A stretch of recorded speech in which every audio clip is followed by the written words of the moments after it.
Cinnamon, a spice with a rich history dating back thousands of years, has been prized for its unique flavor and medicinal properties. Originating from the inner bark of trees belonging to the genus Cinnamomum, cinnamon has been utilized since ancient times in various cultures around the world. In ancient Egypt, cinnamon was considered a rare and valuable commodity, often reserved for religious ceremonies and embalming rituals. Its fragrant aroma and bold flavor made it a coveted spice among royalty and the elite.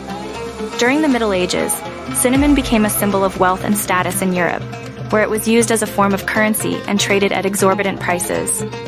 Its popularity soared during the spice trade era, with merchants traversing vast distances to procure this coveted spice from the Far East. Beyond its culinary uses, cinnamon has been revered for its medicinal properties.